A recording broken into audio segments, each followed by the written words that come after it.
Bonjour, bienvenue dans la série sur la physique des particules. Alors, obtenir la section efficace non polarisée implique de prendre la moyenne sur les carrés des valeurs absolues de m. Donc, on a m carré en moyenne égale somme sur les polarisations divisé par 4, c'est la moyenne, des m carrés.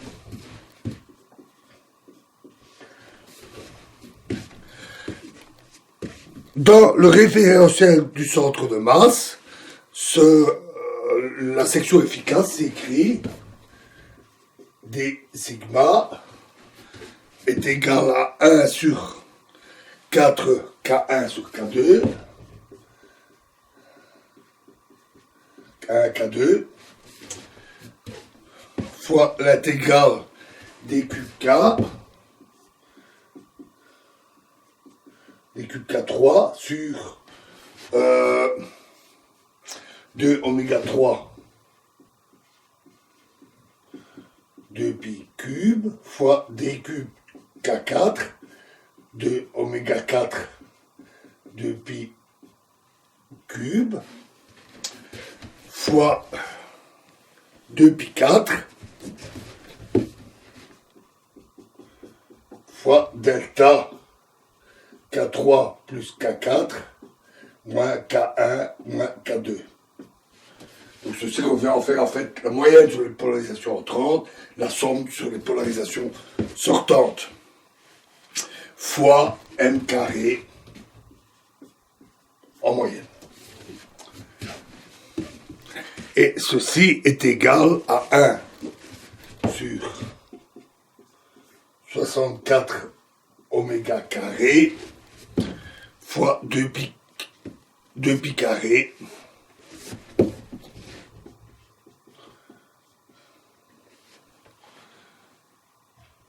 fois m carré en moyenne fois d oméga.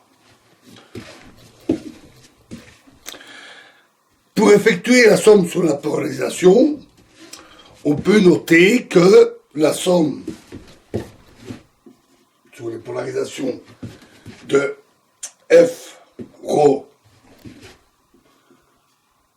astérisque a fois f rho prime a prime est égal à moins i g rho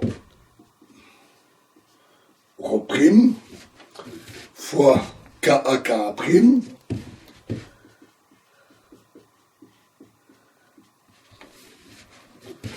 plus carreau prime fois G A prime moins G rho A prime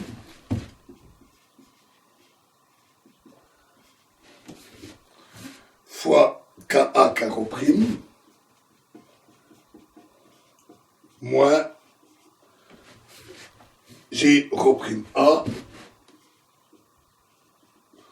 fois carreau Ka prime.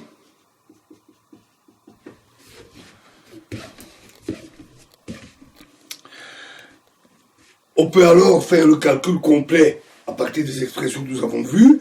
Le calcul est assez pénible, plutôt il est très long à cause de toutes les occurrences, en mettant les valeurs des indices, ça devient vite assez monstrueux, ça se simplifie, mais le résultat est assez lourd à obtenir.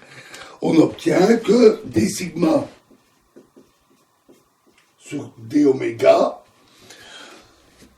est égal à 1 sur 2 pi carré fois 1 sur 2 oméga carré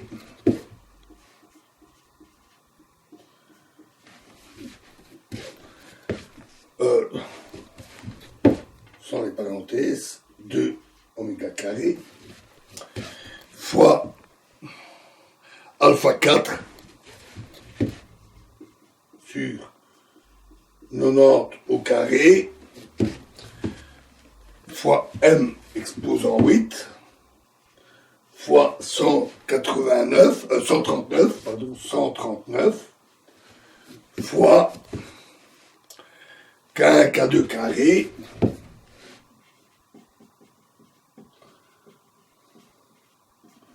fois K3, K4 carré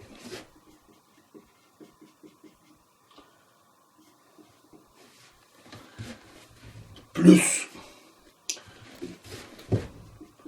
K1, K3 carré fois K2, K4 carré plus K1, K3, K1, K4 carré fois K2, K3 carré.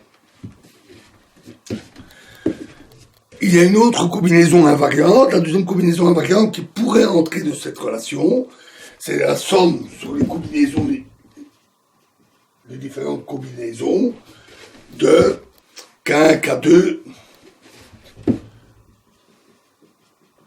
fois K2, K3 fois K3, K4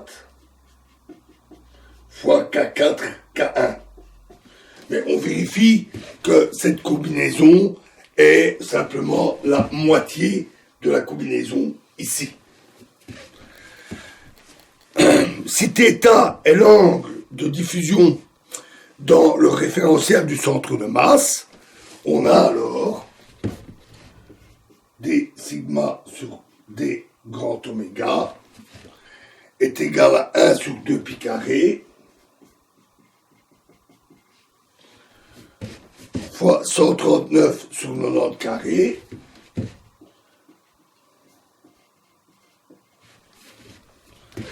fois alpha 4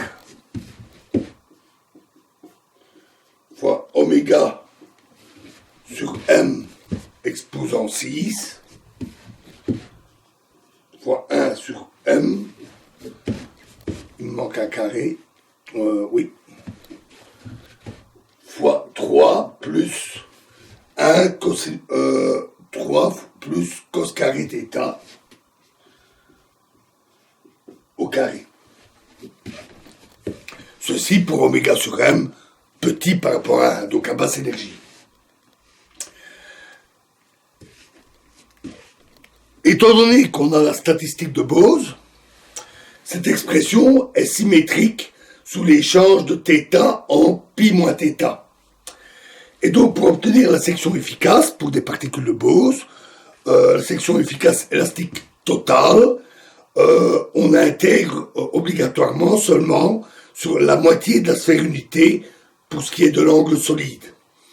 Et le résultat qu'on obtient est alors sigma égale 1 sur 2 pi fois 139 sur 90 carré